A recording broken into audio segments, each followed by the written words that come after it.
just curious, or what? I noticed some of your videos from earlier today seemed like kind of provocative. Well, the first one about civilizations was off Adderall. The deciding to self-identify as African American was after I took the Adderall. So I don't know, which one do you think is more provocative?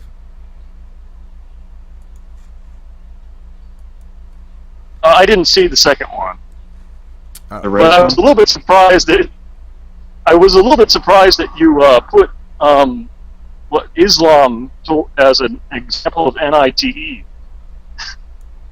because I always saw a double sensing axis in it.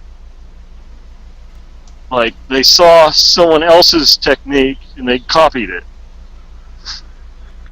Whose technique? They copied Judaism and Christianity. Oh, Just right. repackaged it. well, I think being another religion doesn't mean they necessarily copied. I mean, sure, maybe they copied the form, but my position would be, regardless of what is driving their action as a civilization, they implement their protocols through TE necessarily. They've got to come up with some sort of set of rules and some sort of application of those rules that's independent of individual conflicts. That's where we determine what nature the civilization is. When you have a civilization that prioritizes the maintenance of the obvious truths consistently over the dismantling of those truths, then you've got a system that is prioritizing TE in defense of NI and utilizing FE heavily for compliance, perhaps. That has won the fight. In the West, largely, we've won the fight on the NETI side, but it's led to a different problem. It's led to relativism. Now, to defend Okay, Megabro, there is some goddamn fucking curse. Every time I try to talk to you, I got technical difficulties. I did not catch one word of that. It's like defending you are a a ghost. current paradigm is more SI than. Am I getting cut off? Baker's got a good point. Yeah, wouldn't that be SI defending a current paradigm? Well, but my point is, depending on how, what's the mechanism you're using to actually force compliance? Would you just say repeat that?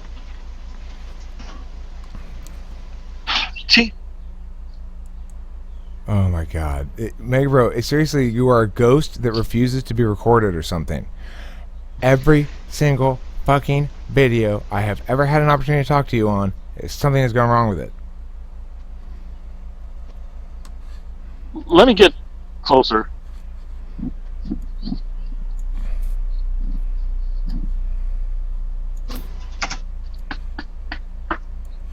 Is it working now? Yeah, I can hear Yeah. you well. I'm hopeful. Go figure. Sorry about that. Oh, that's okay. I barely caught any of that, but I think the gist of it is, well, the thing is, TE is just a tool. In my mind, TE does whatever I tell it to do, and the question is, what is telling it to do things? Okay, well that may be the question, but remember that TE artifacts persist beyond the intent of the TE user. And NETI is, what it does is dismantle those artifacts and find loopholes and find exceptions and shit. And my position is that in an Islamic culture, for example, they've compelled NETI to always parse down and in. Always parse down and in. You can quibble the details, but you can never go up and out of the framework that says, because Muhammad said is the last word in the business here, because that's the obvious truth. Now, it doesn't matter that it's Muhammad who said it or somebody else who said it. Spiritual truths are obvious truths that individuals intuit internally and then project as necessarily so universally onto others. If they have a combination of, I think probably INFJs would seem to be the most likely culprits for that sort of stuff, to me.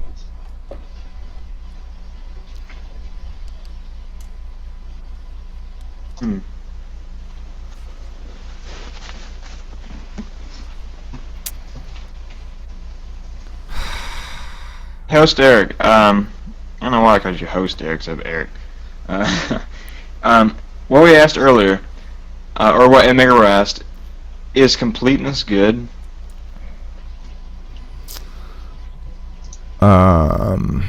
Yeah, absolutely.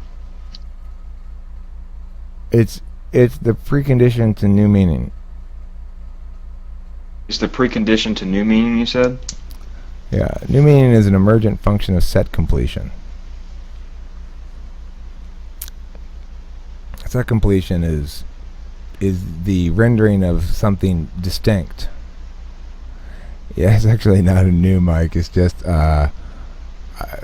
long story. I just decided to plug it in. That's my theory, right? Is that what I just said? I don't even remember what I said. Ouroboros. You mean The Ouroboros. the Marlboros? Do you know? Or are you familiar with the Ouroboros? No, I don't know what those are. It's basically the snake eating its own tail. Oh. It's the cycle of like rebirth. I don't even know what the password is. Here, I see if I can share you the get a link to that folder. Who are you talking to? Host Tiffany is sending me messages telling me I can't access this folder because man, fucking then I don't know. Upgrade your freaking Dropbox. I don't know.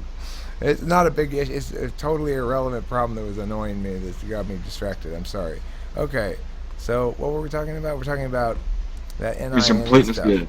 Is completeness good? I think it absolutely is necessary. I think that's a problem that NETI needs to get around, right? That's the core of relativism, is a discomfort with completeness, with wholeness, with finality. But we have to render ourselves a multiverse that allows that to go in both directions from both sides. And the only way to do that is to maximize the dismantling force, the dismantling accuracy requiring, consistency requiring, no that's wrong force of NETI in defense of the certainty, oneness, completion orientation of NI.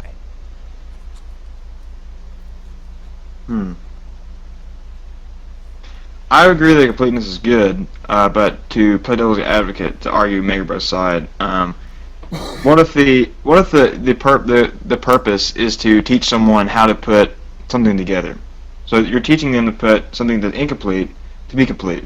Then wouldn't it be good for the incomplete essence in question to remain incomplete insofar as it helps the person that you're trying to teach to make it complete achieve that? That depends if it's a space object or a time object. If you think about a debate case, right? If I want to teach a kid to make a debate case, the worst thing I can do is try to get him to make a debate case. The best thing I can do is make him debate with the debate case that I made and explain to him why it's the way it is if he asks. And That's a good, yeah. and they become the craftsman through utilizing the craftsman's ways and through being the thing about teaching that people always forget, this whole Socratic method bullshit. No, it's nonsense. You're the one with the knowledge. You're the one who's telling them what they need to know. You're not trying to ask them to figure it out themselves. It's the most ridiculous fucking thing I've ever thought of in my life. It's inconceivable, and yet people think it's a legitimate way to teach people. Well, it's not. Oh, wait a second. If you don't teach them how to learn themselves, then they're copying. It runs the risk of them copying dogma. Only if you're dealing with space object level stuff, right? With debate in particular, it's impossible. Why? Because you are arming them with all the arguments they need to answer any argument about anything on both sides of the argument. Nothing's fair game. There's no dogma to defend.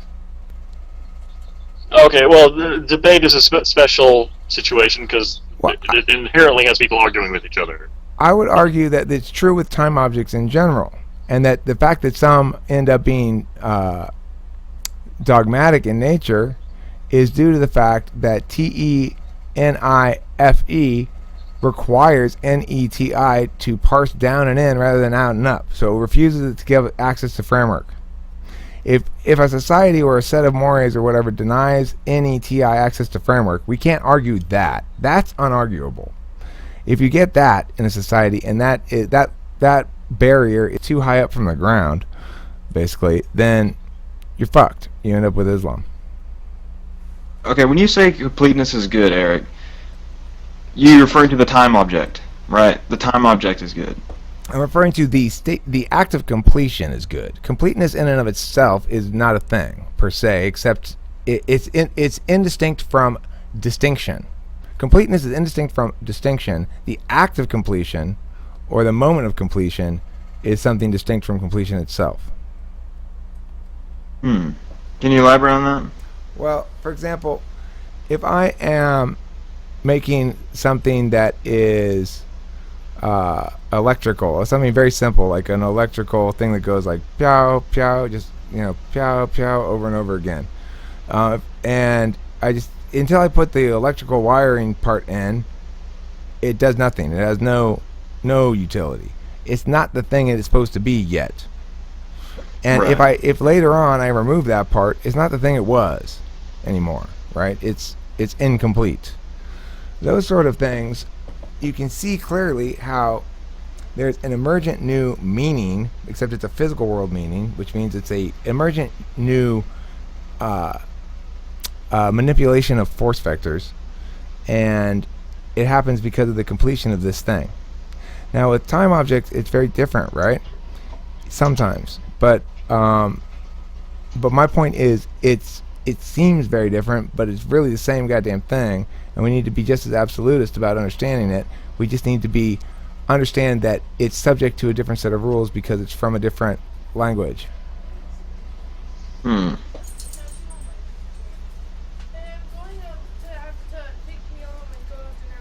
Okay, come say hi to everybody, please. Hi, everybody. Hi, Zach. And you don't see him here, but we have the very long time talking with famous person stalwart Megabro in attendance, so I want to make sure. Megabro, this is Delilah. Delilah, Megabro. Hello. Hi, nice Hello. to meet you. Nice She- to see you, Zach. She can't hear I don't anything think anyone that- says, but that's okay. What did they say? It just said hello. That's Oh, all. okay. Okay. Well, Bye, Delilah. Bye, Zach. Bye. I don't think my phone is recording video, so. Oh, that's fine. I just just wanted to introduce Delilah to everybody. Since she popped her head in anyway, might as well. Maybe it'll be one of the automatic thumb options, and I'll put that in there, and we'll get a few extra clicks. I'm trying to think. So a completeness is preconditioned to new meaning. A new meaning is achieved once the complete form is actualized. Right. So, for example,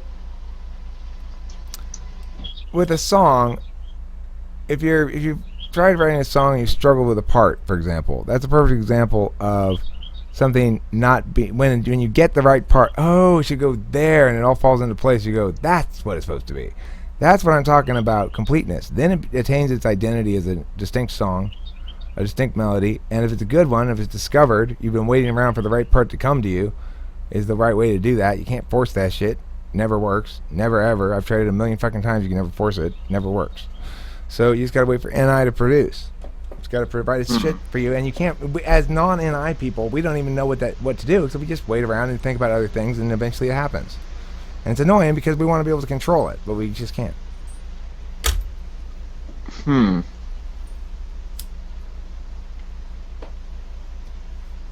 So I see what you're saying. So completeness is like a state of being that doesn't necessarily have it's something that we can judge criterion of something through, but its completeness is distinct from something that is complete, which would be a new distinct meaning and either time object or space object, right? Right, I would say that the state of completeness is indistinct from the thing's identity. To say that it is complete is to say that it is all of its identity.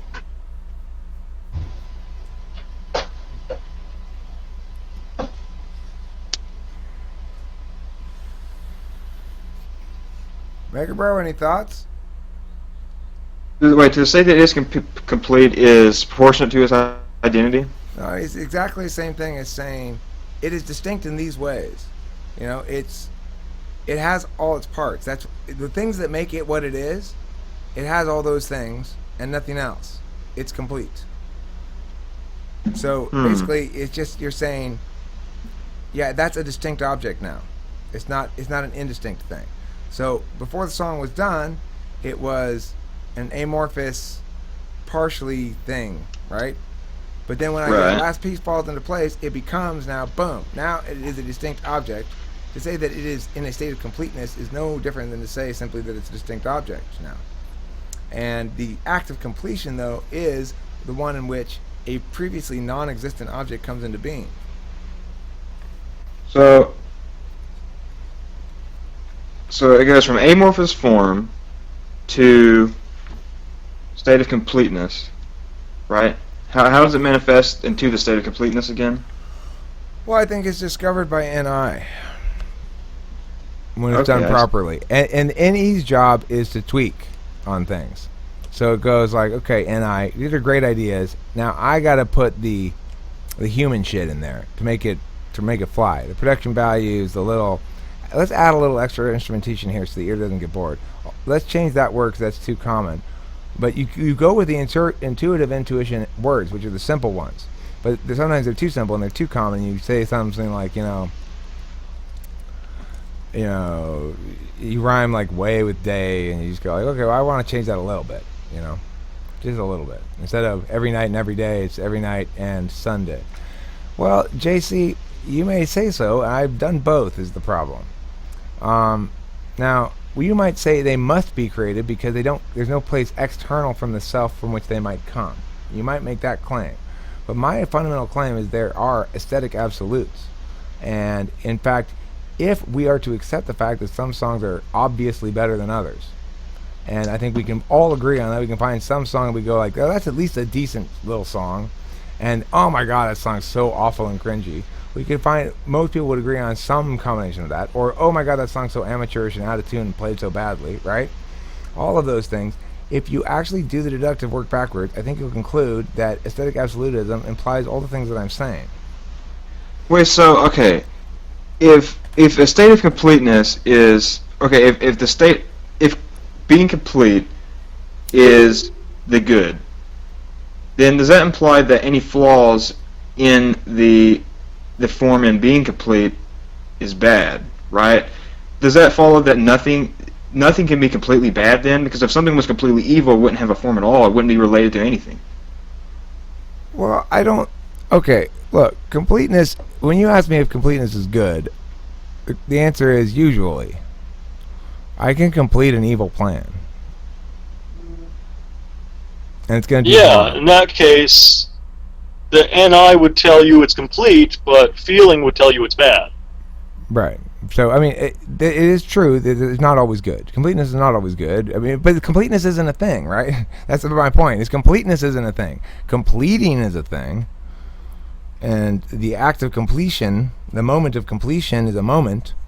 But, and it's a good moment because it's where the new truth comes from. But it's not necessarily a good moment if you're completing the act of murder, right? Ah, good, I'm done stabbing you 50 times. Ah, new emergent truth. How's the moment of completion different from being complete then? Well, because you're talking about a state of being that's an attribute that sticks to something, right? But to the extent that it is an attribute that sticks to something, the attribute is no different. It's the identical concept as every manner in which the thing is distinct from that which it is not. So it's an attribute, say it again? To the extent that completeness is an attribute that sticks to a thing, right? Like, oh, this thing is complete and that thing is not complete. It is meaningfully synonymous with all the ways in which the thing is distinct from that which is not the thing. So, in other words, a thing's distinctness and its completeness are identical. Ah, okay.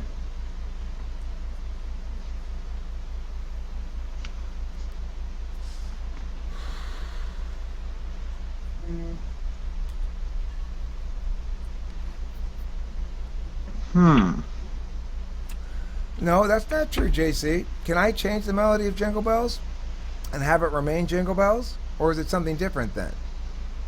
Jingle bells will never change. The melody doesn't change on Jingle bells. No, I could write a new song. It's called Jingle Bells 2. It's different, but we would all agree what the original Jingle Bells is. If I said, okay, $1 million for the correct answer, which of these two songs is Jingle Bells?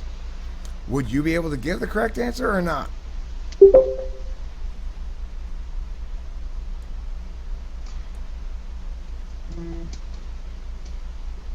I think you would, and I think everyone would agree which one's correct. So my point is, no, things don't change.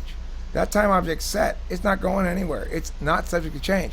The creator can't change his creation if he's dead. The time object persists beyond the control of the creator, just as a space object. Well, I think I think the question is like, okay, the creator changes creation. Let's say I write a song that's A minor, G, and E minor, right? It's 3 chords, okay, and it's called I don't know, the Zach song. Okay, now that's a distinct time object, right? Right. Like the essence of that is distinct. It's now, the if same I concept played of it time again, object. If you now keep this in mind, I want to stress this. This is a thing I haven't mentioned before, and it's important, which is a time object has to be expressed outside of yourself in a way that can be communicated to other people in order for any of this to matter. And if you're going to argue stuff that doesn't ever leave you, that doesn't count.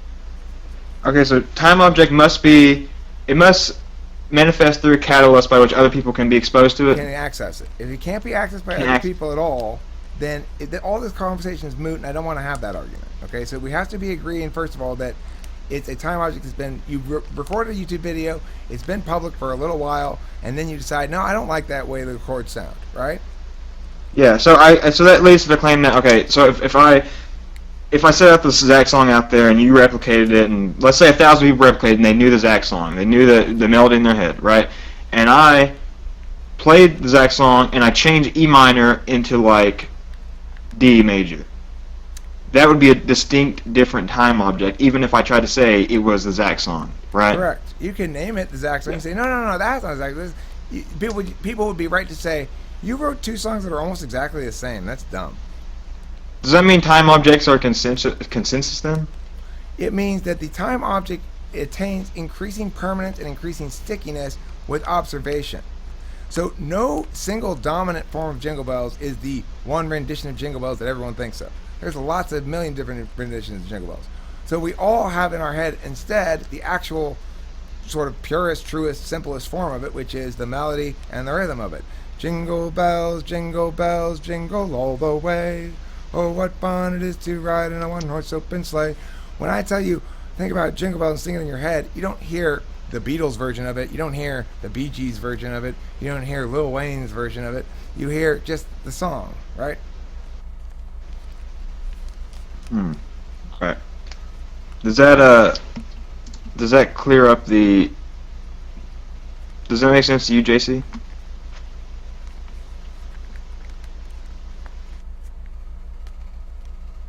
But even if the creator changes creation, it's a different, distinct time object. Right, and I think most people would go like, that's not the real version of the song. Don't listen to that. You hear people say that shit all the time, right? Oh, that's not the real version of the song.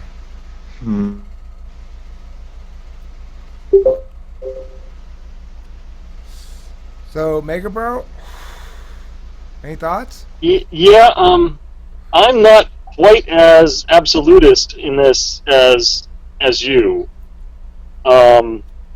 I actually think there's a little bit of variation in everyone's head about what the ideal form is, and what society as a collective just has a tendency towards a single form rather than an absolute. But wouldn't that also be the case if it were the case that some of the population were wrong and that there were degrees of wrongness away from the truth? Okay. If one of these presentations, one is everyone has a slightly different ideal, and the other is there's only one ideal, and some people get closer to it than others. But the second one makes more assumptions on the existence of objects. By Occam's razor, you can cut out the ideal form and just have it generated as the tendency of the mass.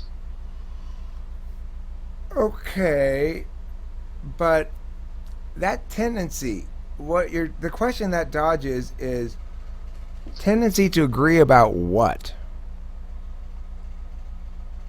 Okay, like Jingle Bells, all those things you said, notes, pitch, speed. The There is no way to demonstrate the ideal form, even if someone tries to get close. Okay, I agree with you. It's not falsifiable. I agree with you there. Okay? But that doesn't mean we have to conclude it's not absolute. Well, if it's not falsifiable, how can it possibly be absolute? Well, because what I'm saying is the alternative is that two different opinions are equally valid, and No. it's subjective. There really isn't any other alternative. Either one person's wrong or they're both right, and it doesn't matter. I'm on the middle way on this. I'm that people can mostly agree, but the closer you get to, the farther away you get from the edges, the harder it is to pin it down. I agree. I think that makes sense. I agree too from a practical standpoint, but that doesn't address the question of whether or not there is a single right and wrong. And I think it would be a lot easier to agree if we had people who weren't attaching, like, who weren't being led by things that aren't real, right? They're not necessarily being led by their ear. They're being led by social stuff or other things like that. I think there'd be a lot more agreement if people were led by their ear. I think there's a certain population of people who don't want to like Call Me Maybe, even though it's a spectacularly good song. I was listening to it this morning again because I had mentioned it in a previous video. I noticed it had 852 million views. 852 million views. And yet there are a lot of people who consider themselves music snobs who probably say that's not a good song. They're wrong. And they're wrong for stupid reasons.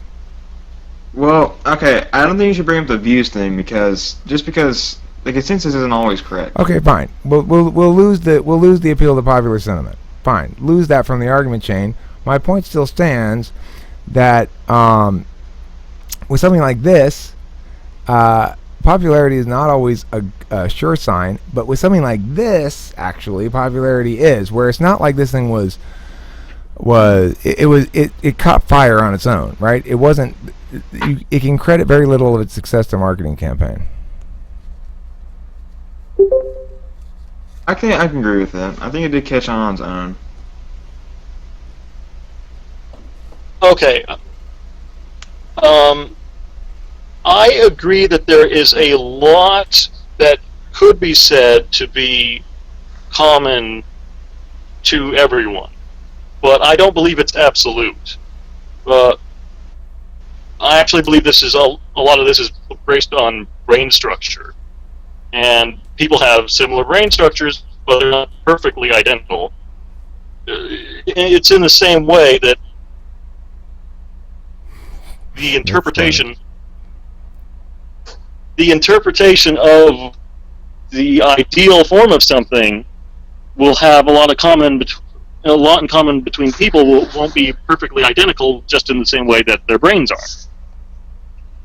But a mouse would not. A mouse wouldn't think something's ideal the same way a human would. And so if you back away from humans, the idea of absolute goes away. Well, sure. I mean, I agree that music is a human medium. For the purposes of the discussion, I though, however, don't see the distinction between animal brain and human as being an indication that things are less absolute in some way. So, for example, let's say you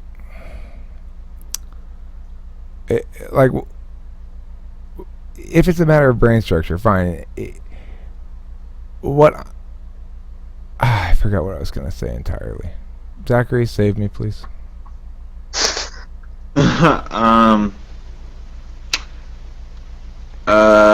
You're a bad savior. Bad savior. You're not saving me. Who will save me? Somebody else? He went to go get more coffee. He's not here with me. Nande, Yeah, you've got your mic on. Save me. I don't know what you guys are talking about. Could you bring me up to... Aesthetic Maybe I could save you if I knew. Aesthetic absolutism. I mean, I guess my whole point about it, Megabro, is that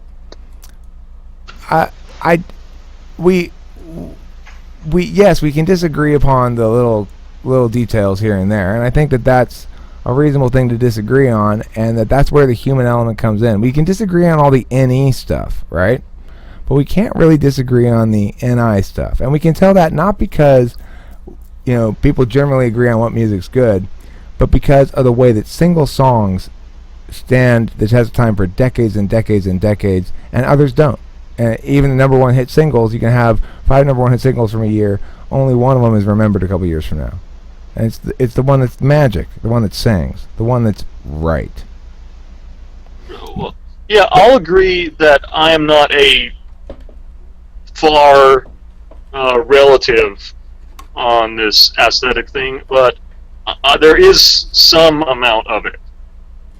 Yeah, I think we can allow for relativity without actually allowing for relativity by saying the relativism comes with the NE parts, the parts of the human tweaks to make it sound cooler or a little less cool or whatever, that those kind of production qualities and other decisions that are made based on the NE desire to make it more different, which is what NE does, that is where the legitimacy of critiques about whether something is good quality or bad is totally fair game NETI land, right?